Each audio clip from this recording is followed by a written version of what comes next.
After a sweet debut in Jessica Jones, Mike Colter's Luke Cage powers back onto Netflix with his very own series. And just like Daredevil and Jessica Jones before him, Luke Cage's show is bursting with Easter eggs, cameos and references to everything from Star Wars to Iron Fist, Deadpool and a stack of comic books. So I've put together as many of those Easter eggs and callbacks as I could in this video. Do let me know what other cool ones you spotted, and just a quick reminder, of course there are spoilers ahead. Luke Cage first appeared in issue 1 of Hero for Hire, the title of which describes how his character operated and is one of his aliases, so it's not surprising that there are several nods to that in the Netflix show. After Luke saves Genghis Connie's from Cottonmouth's men, Connie says she wants to hire Luke. However, in contrast to the comics, Luke says he's not for hire, but he will look out for her. And when Luke tells Fish I ain't no hero during their conversation in the diner and Fish replies, "That's a great slogan, I ain't no hero, pay me," that's a nice reference to the fact that in the comics, Luke's heroic activities were available for a fee. Method Man also gives a shout out to Luke's Hero for Hire alias in his rap Bulletproof Love. From issue 17, the Hero for Hire comic book series was titled Power Man, when Luke decided he needed a better name. And there are a number of hints to his Power Man moniker in the show. Pop jokingly calls Luke Power Man on a couple of occasions, and when Claire Temple calls Luke Macho Man, only to be corrected by Luke who says his name is Power Man, she laughs that that's even cornier. And there's a nod to the Ace of Spades alias, which Luke rejected in the comics, when Luke's told to take up 6 bottles of Ace of Spades to the club's VIP area during the first episode. The silver metal headgear and gauntlets we see Luke wearing following Dr. Burstein's experiments is a callback to the character's original comic book costume, which he donned for many years following his first appearance in 1972. And Luke's comic book headgear gets another mention later in the show, when Luke and Claire Temple discover a file on Reva's zip drive with the title Tiara. By the way, Tiara was also the production codename for the Netflix series. Luke's traditional comic book look also included a partially open yellow shirt, blue trousers and a chain belt, all of which make an appearance in the show when he grabs a yellow shirt and a pair of blue jeans from a washing line after his escape from prison. When Luke catches sight of his reflection and comments that his new clothes make him look like a damn fool, it's a nice reference to the fact that in the comics he also felt his superhero outfit was kind of hokey. And just as Luke drops the 70s style clothes for more 21st century appropriate attire in the show after that, his comic book character destroyed his traditional costume in 1992 on the cover of the first issue of the new series Cage. And the t-shirts, jeans and casual jackets that Luke wears throughout the show reflect his more modern look in the comic books from the 1990s onwards. Luke's hoodie is a nod to 17-year-old Trayvon Martin, who was shot dead by George Zimmerman in Florida in 2012. And showrunner Cheo Coker has said that it was important to him, as the father of 2 black sons, to have a black man in a hoodie and have them not be a threat. The colour of Luke's hoodie references his comic book costumes from his early days through to more contemporary times, as does a blue tracksuit and yellow bandage worn by the young Carl Lucas training in a boxing gym during a flashback scene. And Luke's red t-shirt in the show is a callback to the 90s Cage comics, where Luke dropped his previous yellow outfit for red. The incident, aka the Battle of New York, and the Avengers get a number of mentions in the show. For example, there's a lad selling raw footage of the incident on DVD, which he says features Tony Stark, the big blonde dude with the hammer, the old dude with the shield, and the green monster, in other words, Thor, Captain America, and the Hulk. Then there's Claire Temple's mother, who talks about the way the world's changed, with aliens coming out of the sky, people with silver hammers and green monsters, again referring to Thor and the Hulk, as well as the Chitauri invasion. After being explored most recently in Captain America Civil War, as well as Daredevil and Jessica Jones, the MCU's continuing big debate about whether superheroes are a good thing to be supported or whether their powers should be controlled crops up repeatedly in Luke Cage. Early on in the show, Misty Knight and her partner Scarfe are on opposite sides of the issue. Scarfe, who says he saw the incident up close and what cops can and can't do, is happy for people like Cage to clean up the streets, while Misty believes it's anarchy and that superheroes have no responsibility or training. Iron Man 2 villain Justin Hammer appears to be still in business, as we see Hammer Industries weapons being sold by Cottonmouth, and the Judas bullet that Diamondback uses against Luke is said to be based on a prototype by Hammer and is made from alien metal from the incident. Interestingly, in the Marvel one-shot All Hail the King, we discovered that Justin Hammer was incarcerated in Seagate Prison just as Luke Cage had been, which also links to Reva's comment in the show about millionaires hidden in dungeons at Seagate. When Misty Knight injures her arm during the hostage siege at Harlem's Paradise, it's a nod to the bionic arm that Tony Stark gave her in the comics after she lost her own arm during a bomb attack. Misty's hairstyle and the red dress she's wearing in the last shot we see her in the final episode is a reference to her classic red costume and look in the comics. Simone Missick has confirmed that Misty Knight is returning for the Defenders, so the show could be hinting that we might see her suited up next time and with a possible super-powered arm. The Biggie Smalls portrait by Baron Claiborne that hangs on Cottonmouth's wall is a nod to Luke Cage showrunner Cheo Coker, who wrote a biography of the Notorious B.I.G. and who also co-wrote his biopic Notorious. And in the show's second episode, Faith Evans, who is Biggie's widow, also performs the song Mesmerized at Harlem's Paradise during a discussion that Mariah and Cornell have in front of the portrait. Marvel opted against giving Cornell Cottonmouth Stokes the sharp, fang-like teeth his character has in the comics. However, there's a hint at that when Pop talks about how Cottonmouth lost 3 teeth as a child. The show's costume designer Stephanie Muslansky said she wanted to reflect Cottonmouth's snake-like green colours from the comics, which is why she had Mahershala Ali wear what she calls a fantastic fly-looking green suit the first time we see Cornell Stokes on screen. When Luke calls Diamondback a snake, it's a nod to the villain's snake-skin-like costume from the comics. And in the show, Diamondback's Hammer-Tech costume does resemble the character's comic book costume except for the helmet. When Diamondback reveals his true relationship to Luke with the words "I am your brother," it calls to mind Darth Vader's "I am your father" revealed to Luke Skywalker in The Empire Strikes Back. Star Wars gets another couple of references with Pop talking about Jedi mind tricks and Fish calling Diamondback a pimp stormtrooper when he arrives at the barbershop in his Hammer-Tech suit.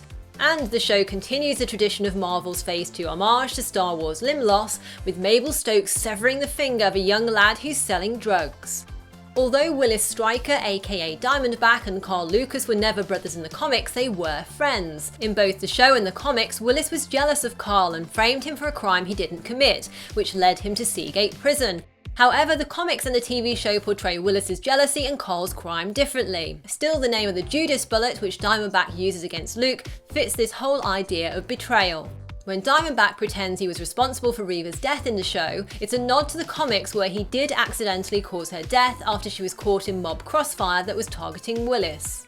There's a sneaky Easter egg to Timely Comics on the dumpster labelled Timely Trash behind Diamondback and Misty Knight in episode 8. Timely Trash's logo is similar to that of Timely Comics, which was founded in 1939 and later became Marvel Comics. There's a name drop to the supervillain Black Mariah when Cornell calls his cousin Mariah Dillard by that name. Black Mariah was a Luke Cage enemy in the comics who later became involved in the drug trade, so the name drop could indicate Dillard's possible future in the Netflix shows. Many of the scenes at Seagate are rather faithful to Luke Cage's origin story as told in Hero for Hire issue 1. The sadistic and racist prison guard Albert Rackham, who triggered Luke Cage's superpowers by deliberately overheating Luke's experimental chemical bath, has a very similar comic book counterpart called Billy Bob Rackham. In Hero for Hire, Rackham also deliberately tries to kill Carl Lucas by turning the dial up on the experiment. The way Lucas discovers his super strength after punching the prison wall and the way he punches through to escape from Seagate is also remarkably close to the comic book pages from Hero for Hire. A poster behind Reva for a talk by Warden Stewart is a shout out to Warden Tyler Stewart from the comics, who moved Rackham down the ranks to a regular guard at Seagate. Shades also spent time in Seagate with Luke Cage and has a similar story in the comics, later returning to New York to a life of crime. Interestingly, in the comics, Shades also works against Luke Cage and Iron Fist, but for Ward Meacham, who upgrades Shades' sunglasses to an optic blasting visor, which is something we could see in the upcoming Iron Fist show or The Defenders. Dr. Burstein was also at Seagate conducting experiments on inmates in both the comics and the show. In the comics, he experimented with a version of the super soldier serum used to create Captain America, and although that's not stated explicitly in the show, there is an allusion to it when Cottonmouth sarcastically asks Luke if he thinks he's Harlem's Captain America. And when Dr. Burstein later offers Claire Temple a job working with him, it's a nod to the time in the comics when Burstein and Claire worked together at the Storefront Clinic in New York.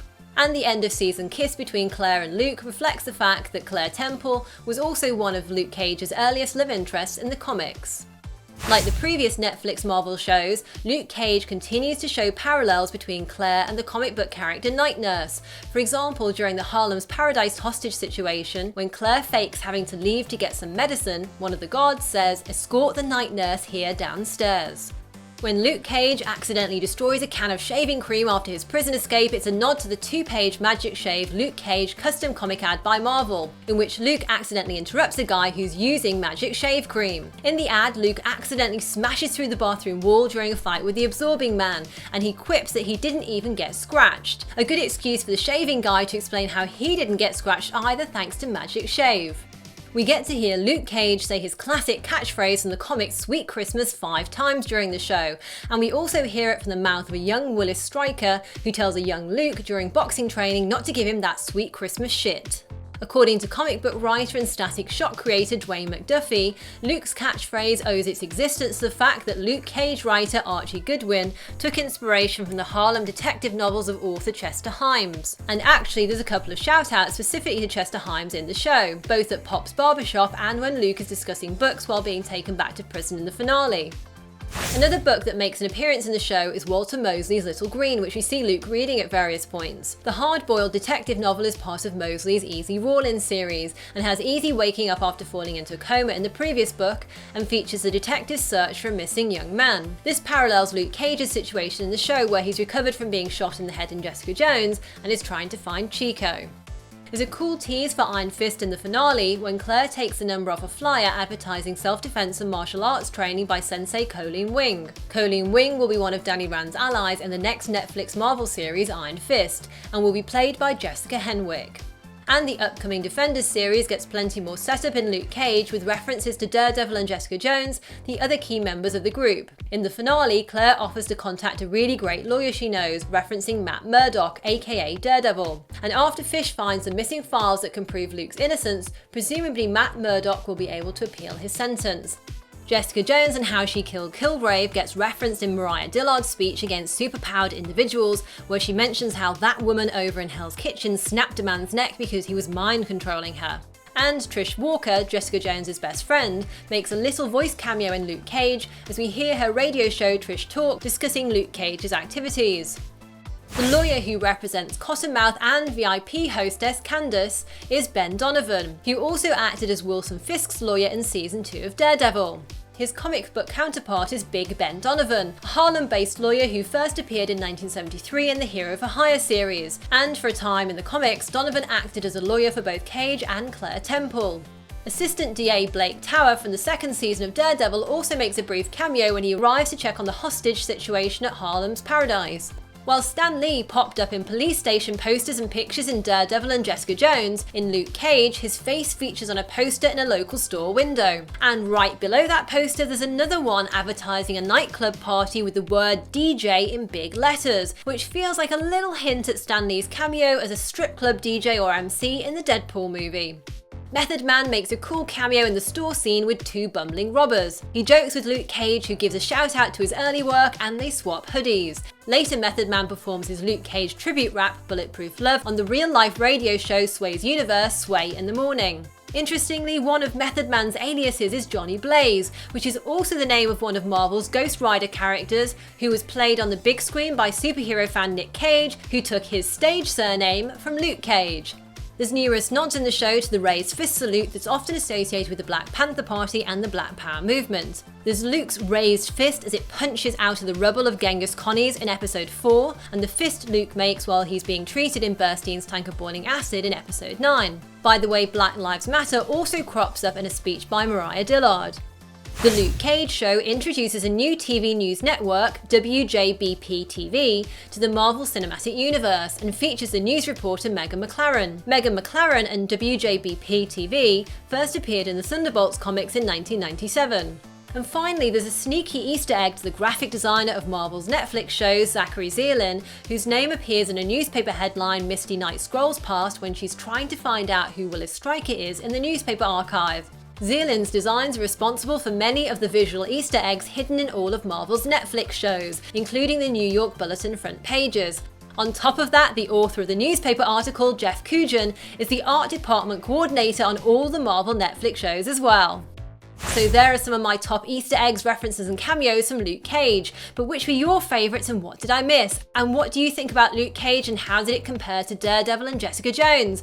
Let me know in the comments below. And if you enjoyed this video, do hit those like and share buttons and subscribe if you're not already. If you're a fan of comic book TV shows, you can also check out my Jessica Jones, Daredevil and Iron Fist videos here, and also 10 things you probably didn't know about The Flash. Thanks for watching and see you next time, yippee-ki-yay movie lovers!